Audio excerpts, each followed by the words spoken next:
Hello, Ray Stubbs. How you doing? Hello, sweetheart. Hello, my dear. Many moons later. Yes. Listen, Shamanic Tantra. I have a few questions I want to ask you to kind of help the people that want to come to this great course when we're having it here in Jersey. So I just want to first say thank you for making this kind of work available from where you're coming from. Right there in Tucson, hooking up through Skype and still being able to share your magical energy, I think is absolutely wonderful and amazing. And thank you for figuring this out for us. Really, Well, I'm serious. yeah, no, it's great for me because I get to travel all over the world from my living room. Yeah. Tell me, Ray, what do you consider a shaman to be? Technically, my definition, a general definition, is it's a person who has the ability to function through other dimensions of existence to impact this incarnated dimension. Most people, like massage practitioners, Reiki practitioners, acupuncturists, physicians, psychotherapists, they're all functioning in what I call this incarnated dimension. But by developing certain energetic structures that anyone can develop, uh, one is able to literally vibrate at frequencies of other dimensions so that when one is doing something, it is being done in more than one dimension. And my observation is that a shaman is able to do certain things that other type of practitioners are not able to do, primarily because he or she is actually doing things at other frequencies in other dimensions. Now, a heart surgeon in the middle of a heart surgery, it'd be great if he were a shaman or she were a shaman also, but it's not necessary. The scalpel, the surgery process does certain things in this dimension, and it's very important. But certain things, generally, that some shamans can do that we cannot accomplish in our other one-dimensional activities. So it literally is about developing some energetic structures that allow us to do what we're doing in more dimensions than just this incarnated dimension. So, like multidimensional functioning. Now, some Okay. people can perceive, I do want to make a distinction between a psychic generally and a shaman generally. Of course, there's overlap. Perceiving is one thing, you can give information. But when I think of a shaman, I think of someone who's not only able to perceive, but is also able to do things that make an impact in addition to the information. Okay. Okay. Good. Good. Tell me, what is Tantra from your perspective? From my perspective, because my background started with Tibetan Buddhist. Tibetan Buddhism is sometimes referred to as Vajrayana or Tantric Buddhism. Padmasambhava was a person from India in the 8th century who was who described as being a tantric master uh, and a Buddhist. Introduced, well, not, he didn't introduce it, but he really sort of, as he brought this into another culture, Tibet, which was a shamanic culture. So what evolved in Tibet is a combination of Buddhism, Tantra, and from India, as well as a shamanic religion. So it's an interesting blend.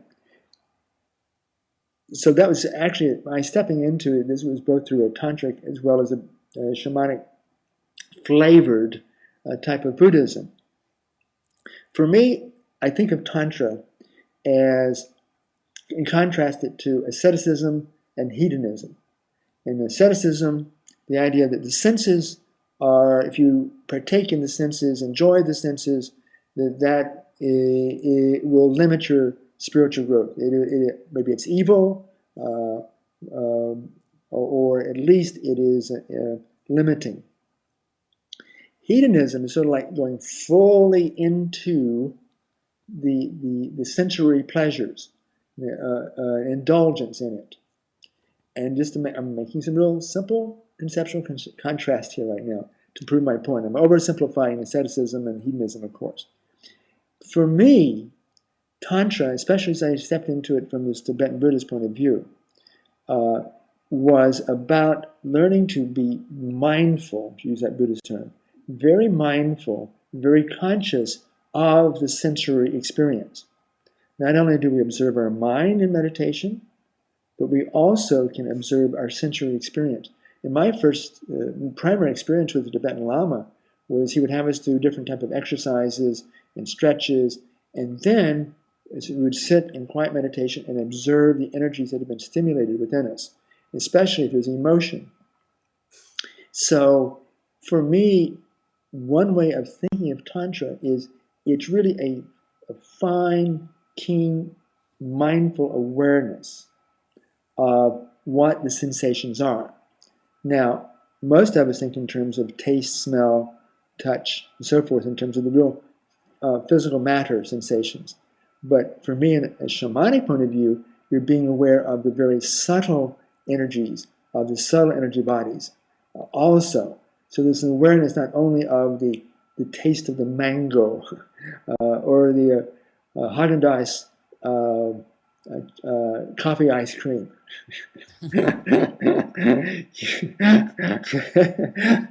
So, but it's also the awareness of the subtle energies underneath our emotions, underneath our attractions, and so Tantra for me is really about stepping into an awareness.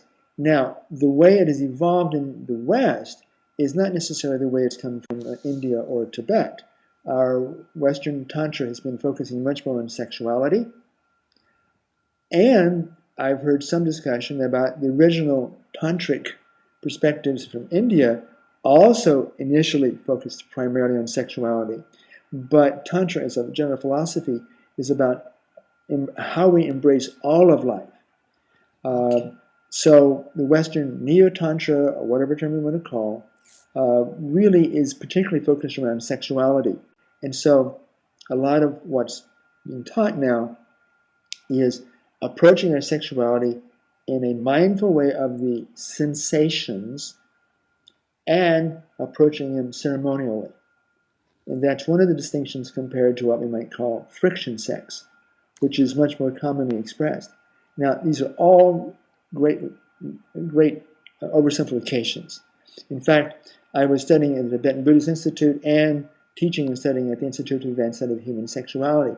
And for about 2 years, it took me about 2 years to realize that the Masters and Johnson's concept of sensate focus, Masters and Johnson came out in 1967 or 66 with the human sexual response, some very important laboratory research on our sexual nature. Later on, they started doing sex therapy, but one of the types of sex therapy they used was not just solely talk therapy, but also providing sensory awareness. And for about 2 years of studying Tibetan Buddhism and human sexuality, one morning I woke up and said, oh my goodness, sensate-focused exercises taught by Masters and Johnson in sex therapy are the same basic concept of what I was learning with the Tibetan Buddhist Lama about being mindful of the sensations. And so the way to approach sexuality generally, philosophically, from a more tantric point of view, is to not get lost totally in our desires and our lustiness, enjoying our lustiness and everything, but at the same time being very aware of the sensations, savoring the awesome subtleness of a yummy desire or a fantasy, rather than simply, oh, I'm hot, you're hot, let's do it, babe. It's enjoying along the way, and that has a tendency to slow it down, to make it more of a connoisseur practice, much more of a meditative or ceremonial approach. So what I'm doing in the Shamanic Tantra is going beyond just sort of the visual, eye-to-eye gazing, or breathing in unison, including those senses, but going more deeply into the very subtle sensations, which I have found more extensively understood and studied and practiced within shamanic traditions in general, and especially then going into multidimensional ways of tuning into the energies. So that's sort of a loose differentiation. And I've chosen to call it Shamanic Tantra because I had to put labels on it. Uh, and it's about mindfulness, is basically the good old Buddhist mindfulness, but entirely embracing sexuality, because so many religious and spiritual traditions talk about, well, if you want to be spiritual, you have to focus from the fourth chakra up, the heart and up, and all I'm going to say is bullshit. We need to really, the whole gamut of what we are as a being and then as a human being, it's important to embrace it all.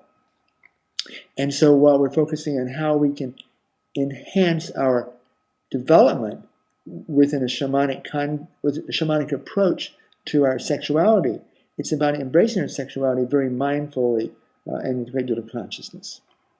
Good. Makes sense. Yeah. Now, how does taking the shamanic tantra course really help us sexually? Because this is talking, we just bring up the sexuality and embracing the whole being. How does it help us, or the people that will be taking the course, to understand how it's going to help us sexually? I will be presenting concepts, but the main focus would be a set of energetic ceremonies that I'm teaching the participants to do.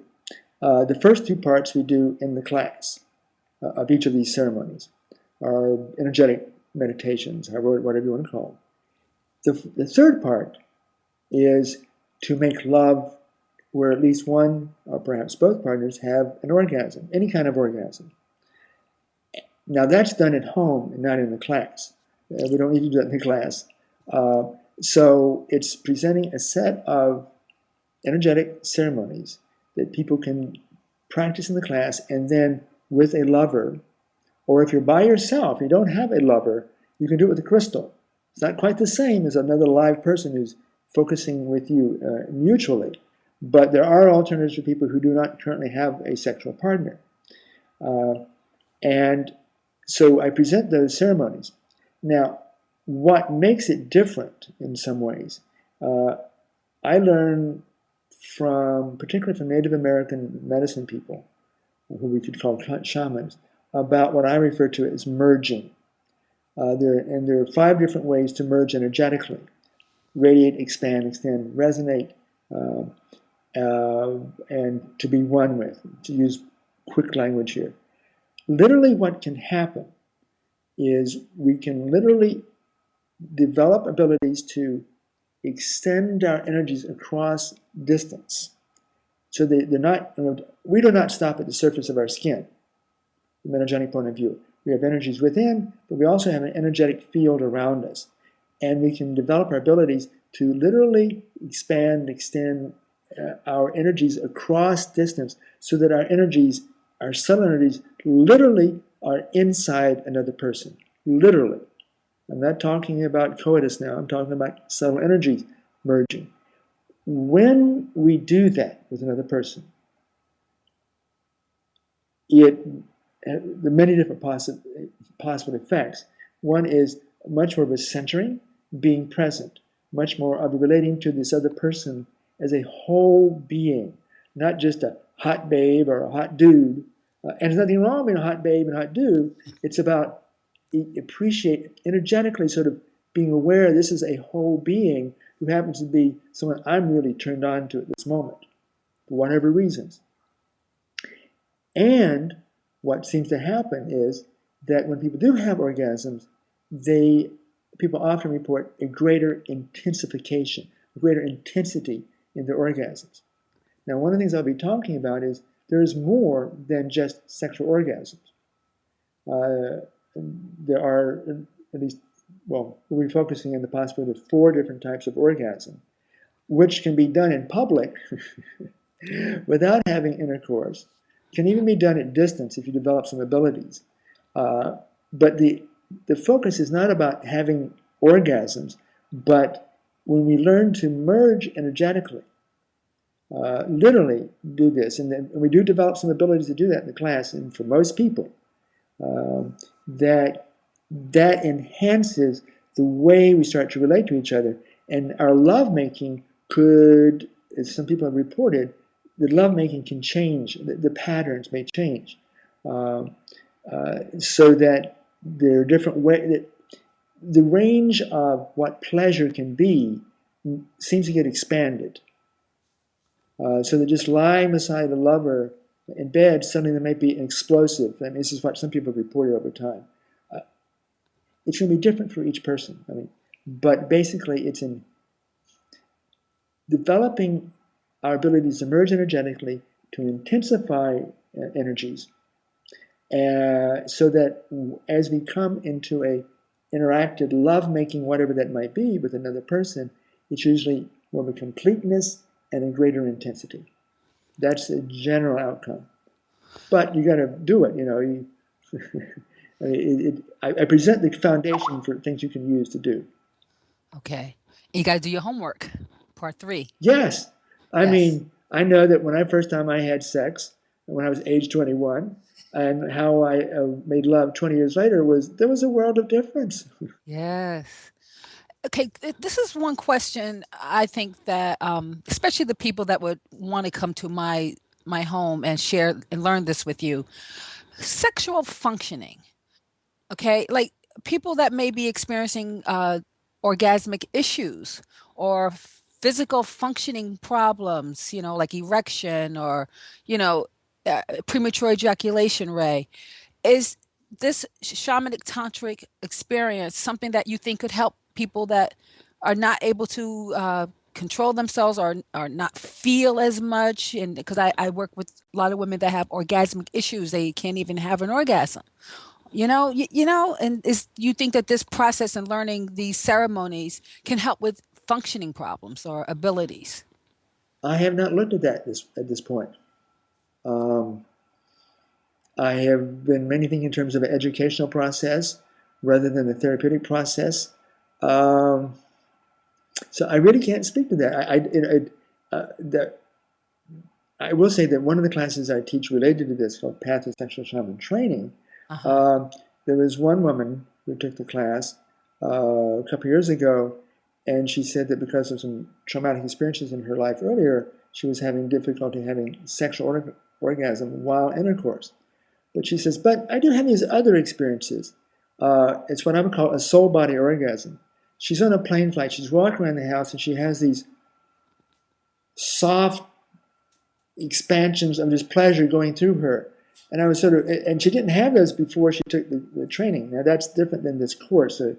So I can't really compare the Shamanic Tantra class to this Path to Sexual Shaman training. But that's one experience where a person, by opening up their energies, did find that they were having other types of energetic experiences, but it still had not done anything particularly about dealing with being able to have sexual orgasm while having intercourse. So I I don't have an answer for that question. Uh, I would think it'd be helpful, but I don't think of it as a therapeutic context. But I'm open to see what happens with that. yeah. Yes. Right, right, right. It doesn't seem that it would be, it can't do anything but help, you know. Yes, I mean, Yes. anytime now what we're doing in class, where we're doing it, uh, there's going to be some clearing of energies, balancing of energies because of the nature of these ceremonies. Uh, will that eventually have an impact that makes one more orgasmic, less body structure, tightening? Um, that I don't know. I just don't know on that one. Hmm. Hmm. It's going to be fun to find out because I'm going to be asking those kind of questions with everyone. Okay, who can take this class? I mean, couples or singles or what type of person would want to take a class like this? A Well, course. the way we set it up is because I love being single. That's my lifestyle. I really like that. And because I didn't think it was fair for couples to get a better deal than individuals, so the idea is if you sign up with another person, you get the two-person price, whether you are lovers or not. In the class, generally I would suggest if you are ongoing sexual partners that you do the exercises, the ceremonies with your partner. Those who are without a partner will partner up individually with different people throughout the class. Or if you're in a partner relationship, you're welcome to do this with anybody in the class. I mean, There is no physical touching because we don't need to do that. Now, when you do make love, of course, you can have physical touch all you want, but I'm teaching it from the perspective of we're so used to these hard matter sensations like skin against skin. And I want people to learn to focus on the subtle sensations. So, just for the purposes of the class, I ask people not to do physical contact. Now, at the end, if you want to acknowledge your partners, of course, it's fine to hug them and things like that. There's no nudity because it's not necessary. I don't care if people are nude or not, but I just need to sort of keep a standard so that people feel comfortable. Okay, we know what's happening. Um, but as an individual, you just partner up with somebody in the class for that particular ceremony. And we have 5 different 3-hour sessions. So you'll be with different people at different times. And if you don't have a partner at this point in time, at home, you could do this with a crystal. Because crystals, the nature of a crystal, they have a tendency to reflect back our intention. When we're focusing on tending our energies into a crystal, crystals have a tendency to magnify. So it comes back to us. Again, the basic alchemy of the ceremonies is to do this with a partner, and there are options for people who do not have a partner. Okay. Okay. Would a person that would take the course, would it be a person that is like any lifestyle? Like if a person is, you know, first I'm going to say, heterosexual relationships, same-sex relationships, um, also are they do they have to know not do they have to know tantra or be practicing it in their life, or do they have to be taking yoga? I mean, any kind of person can take this course that's interested in it is really what Yes, I'm asking you. yes.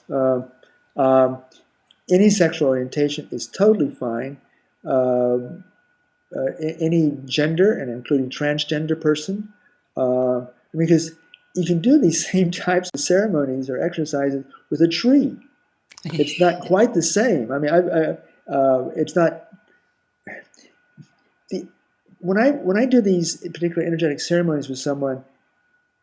It to me, in and of itself, it is not an erotic process. It's like when I do this with someone with whom I have an mutual erotic attraction, then it has a tendency to be more sexual in feeling, erotic in feeling. But it really is all about learning to dance with the energies, regardless of whether there's any sort of attraction sexually or not.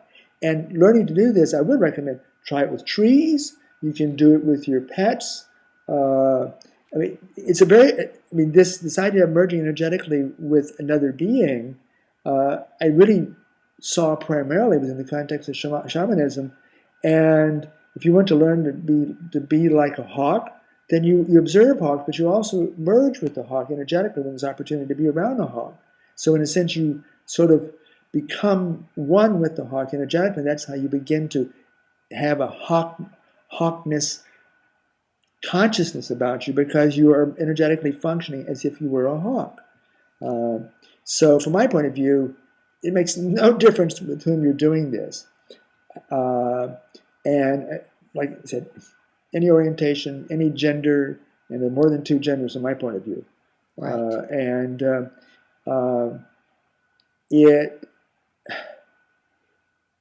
some people have had some experience doing some form of meditation or yoga or mindfulness might step into it a little more easily, simply because they're used to being still, focusing awareness. That's helpful. Uh, the class I would not consider to be wild, although people have been known to have an energetic orgasm, but that's not the objective, and we're not trying to have that happen.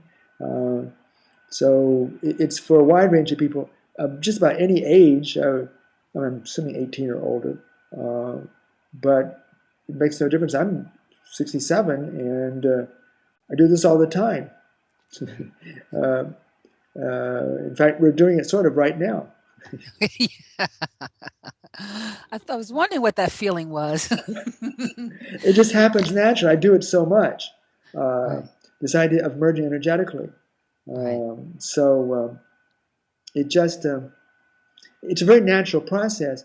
And again, I want to say it's the context that, and when I do this with the person I'm sexually attracted to, I'm more likely to feel an erotic feeling. When I do this with someone else that I don't have a sexual interaction with, it just like, I call it an energetic intimacy. There's a closeness. There's an awareness of the other person, an appreciation. Uh, and it's also very essential to this approach is there's no agenda except to be with the other person. Right, I mean, right, the agenda is to be right. rather than to do. And that's when awesome things can happen with our sexuality. It's quite spontaneously because there are energies within us, but we often have expectations as to what the outcome is going to be. And I've had some pretty awesome experiences. Once with a crystal. I was just doing a ceremony meditation with a crystal. Whoa, honey. That was something I never experienced with a human being. It was not erotic, but boy, it's like it said, "You want to dance? I'll show you how to dance."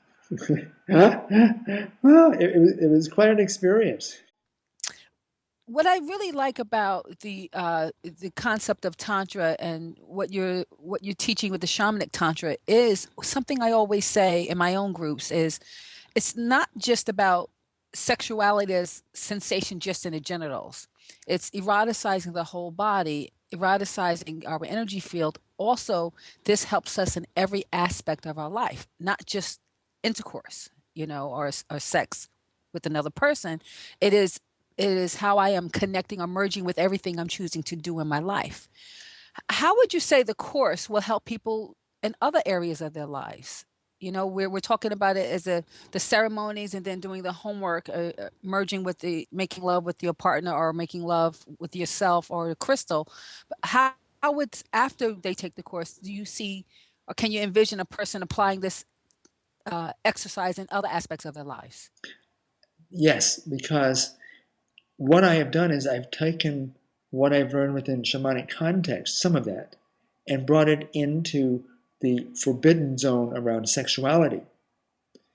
So this idea of merging, I mean, the way that most shamans do what we would call healing is they literally, my observation, they literally merge energetically with the person, the client, or people in the ceremony, group of people.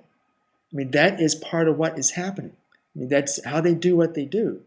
Uh, and I find that when I take my awareness into being one with another person, I have a tendency to calm myself, center myself, and not focus on the agenda I have in mind so much as simply being with that person. And that helps where we're getting on the bus and we don't have the right change or however it works, or when we're meeting in a business meeting. I see it facilitating all parts of our lives when we're with a friend and just want to sort of deepen our connection. It deepens the consciousness of our interaction. So I see that in all parts of our lives. Uh, and when you go out in nature, I mean, you can hug a tree and/or you can also merge with a tree. Uh, it I mean, these are beings in other forms, and my observation is they like to be acknowledged and be related to energetically. In this trade show in Los Angeles, every night before I went to bed, I'd go outside by a little grove of trees and meditate for myself personally. And one year we got in there and we were late behind schedule, just setting up um, the booth and everything. So I rushed out there one night, and usually when in the previous years, I would take a moment to merge with the trees, say, "Hi, how you doing, boys, girls? Good to see you again." This time I forgot about that because I was so busy, and I was sitting there, and about a minute or two in it, suddenly I felt this energy sort of almost slam into me, boom, into me. I said, "Oh, I forgot to say hello." So, so I shifted from my focus to say hello to the trees. And I don't know if trees understand language, but they understand energy. And so I merge with them and say, "Good to see you again." I was not expecting this. And this energy I mean, it's very obvious saying, "Pay attention to us, Ray." Yes, And so I mean, that deepens our experience of life in general. I mean, our life is not all about concrete and steel right. and computers. Right, right, right, So I see it, I've taken shamanic principles and brought them into a sexual context, so it's applicable to any part of our lives. right. Terrific, terrific. So the group is going to be happening here at my place in Jersey, in my living room, and we have, I guess, any number of people that are going to be there, uh, so that when we're doing the exercises, is there a number of people that are too many? No, I could easily do this with a couple hundred people in a Okay, large setting. The nature of the ceremonies and what we're doing, but it's more of a question of the limitation of the space around us. Uh, okay, and sometimes people end up in parties of three people rather than two. Uh, okay, and it's a learning context to learn how to do the ceremonies. It's not intended to be a meet-up place or an erotic turn-on place, and you just never know what will happen. But the idea is to come to learn the ways of doing this energetic focusing, which can, my experiences, enhance one's lovemaking so that it's a richness and a depth to it that perhaps one could add to. And there may be depth and richness already, but most people are not doing this. I find very few people have developed the ability to merge energetically. Very okay. few people. Oh, oh, one question I wanted to ask you: are you going to be using the shaman cards? Yes, I will be. Oh, One of our actual exercises ceremonies we'll be doing is using the cards. oh, terrific, terrific, and people can get they can get the cards too, so that's going to be Yes, great. Yeah. every person will have a chance to have a card there in the class. Okay. But if you really like them and have them, they'll be available. Okay. Terrific. Ray, this is exciting. I've asked enough questions, I feel, that gives everyone a good idea of what we're going to be doing. And that's it. I thank you. All right. Thank you, my dear. Looking forward to seeing you. It may be via Skype, but energetically. Okay. Ah. I can feel it. Wow. I really Thank you. focus right then. I'm merging a lot Woo. with you. And when I do merging, I get erections, but it's my spine. Yeah. Being quadriplegic, my Wow. spine becomes erect. No, I felt that. That was great. Yeah, I Thank mean, you. I just intensified a little bit. Thank you, Ray. Thank you, my dear. God blessings. All right.